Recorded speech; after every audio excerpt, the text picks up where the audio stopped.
राजस्थान के पूर्व सीएम अशोक गहलोत ने दिल्ली की कालकाजी विधानसभा सीट से बीजेपी प्रत्याशी रमेश भिदुड़ी के बयान और दिल्ली विधानसभा चुनाव को लेकर कांग्रेस के मैनिफेस्टो पर अपना बयान दिया है। उन्होंने कहा है कि दिल्ली के रोहिणी में एक बार रैली को संबोधित करते हुए रमेश भिदुड़ी ने कहा था, मारलेना सरनेम को बदलकर आतिशी ने सिंह कर लिया।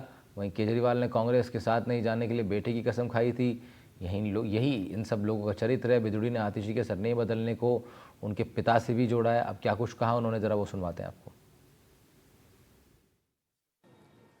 और आप देखिए जो बयान आए हैं भिदुड़ी के, उससे ज़्यादा घटिया बयान क्या हो सकता है। आप महिलाओं की बात करते हो और महिलाओं का मान सम्मान सुनिश्चित रखे, ये तमाम देश के लोगों की जिम्मेदारी होती है, तमाम पॉलिटिकल नेताओं की जिम्मेदारी होती है। उसके बीच में जिस प्रकार के बयान दिए हैं, तो वो प्रियंका जी के बारे में हो, चाहे आतिशी जी जो वहाँ की मुख्यमंत्री उनके बारे में हो, इससे घटिया और निंदनीय बात क्या हो सकती है। अफसोस इस बात का है, उस बयान के बाद में बीजेपी के नेताओं ने कोई तरह की प्रतिक्रिया व्यक्त नहीं की जो करनी चाहिए थी। जिस प्रकार से एक्शन करना चाहिए था, एक्शन करना चाहिए था। क्या एक्शन किया है, तो आप समझ सकते हो कि देश किस दिशा में जा रहा है। बहुत ही गंभीर हालात है देश में। ध्रुवीकरण की राजनीति ऐसी हो गई है, उसके कारण चुनाव तो जीते जा सकते हैं, पर देश और प्रदेश जो है देश के, उनमें क्या स्थिति बनेगी आने वाले वक्त में। कैसे हम प्यार मोहब्बत से रहेंगे, किस प्रकार आप भाई की तरह रहेंगे, इसमें बहुत बड़ा एक क्वेश्चन मार्क लग गया है। इसको समझने की आवश्यकता है। सभी को सबसे ज़्यादा जिम्मेवारी होती है सरकार में बैठे हुए लोगों की, चाहे वो प्रधानमंत्री हो, चाहे गृह मंत्री हो, चाहे उनका मंत्रिमंडल हो। जो सत्ता पक्ष होता है उसकी बड़ी जिम्मेदारी होती है। तो बड़ी चिंतनीय बात है। मैं पूरी घटना की निंदा करता हूँ, गौर निंदा करता हूँ, ये कह सकता हूँ। सर्दी के इस मौसम में भी कुछ ऐसे लोग हैं जिन्हें चार दीवारी नसीब नहीं है। फुटपाथ पर रहने के लिए लोग मजबूर हैं। ठंड के मौसम में फुटपाथ पर रहने वाले लोगों की ज़िंदगी किसी नरक से कम नहीं होती। उनकी हर रात ठंडी हवा की मार झेलते हुए गुजरती है और जमे हुए फुटपाथ पर सोने से ही कटती है। खास रिपोर्ट देखिए।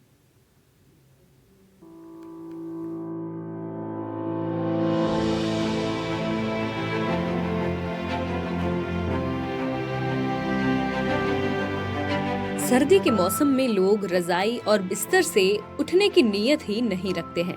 घरों में रहने वाले लोग गर्म कपड़ों में लिपटकर अलाव के पास बैठकर और गर्म चाय की चुस्कियों का मजा लेते हैं।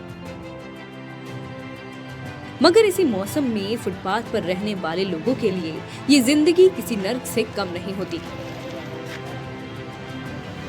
उनकी हर रात ठंडी हवा की मार झेलते हुए जमे हुए फुटपाथ पर सोते हुए कट जाती है।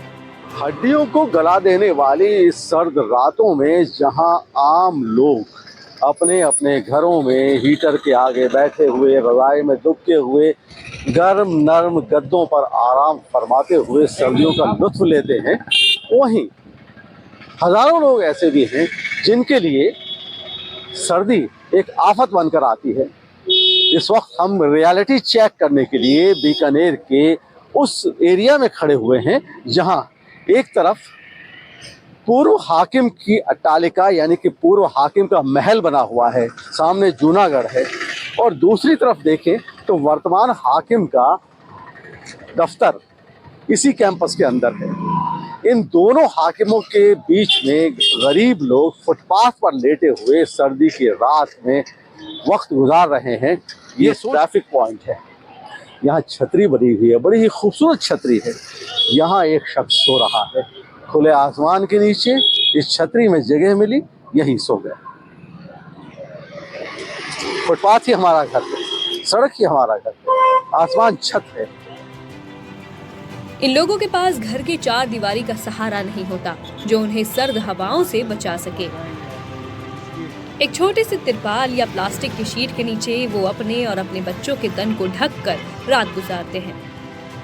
ऐसे गुजारते हैं कम्बल पड़े में, ऐसे गुजारते हैं। ठंडी है, हमारे कम्बल ही नहीं है हमारे पास। जैसे रात भर धूप में ऐसे लकड़ी लाके रात भर गुजार लेते। तो पूरी रात सो भी नहीं पाते हम। फिर रात की 12-1 बजे तक बैठे रहते हैं। सरकार की तरफ से कुछ भी नहीं, हमारे ऐसे बस डेरा डाला जाए, हमारा तो यही राहत है, यही बसेरा है हमारा तो। जी कैसे रात गुजारते हैं? ऐसे ही बस तब जल रहा है, कांप रहा है, पूरी रात ऐसे ही गुजारे? ऐसे ही गुजारे। सर्दी का एहसास नहीं होता है तो तब जला रहा है।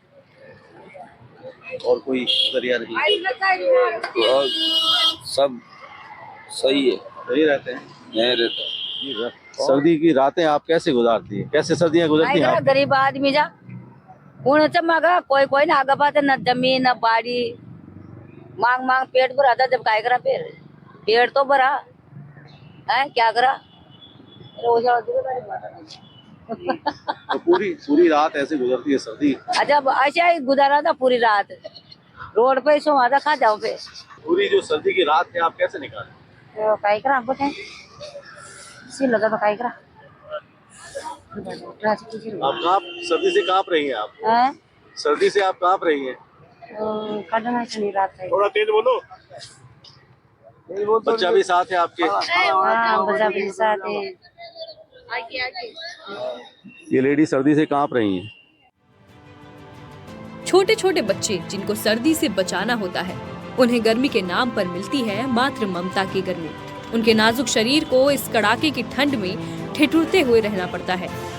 वहीं बुजुर्ग लोग भी ठंड की मार झेलते झेलते अक्सर ही बीमार पड़ जाते हैं।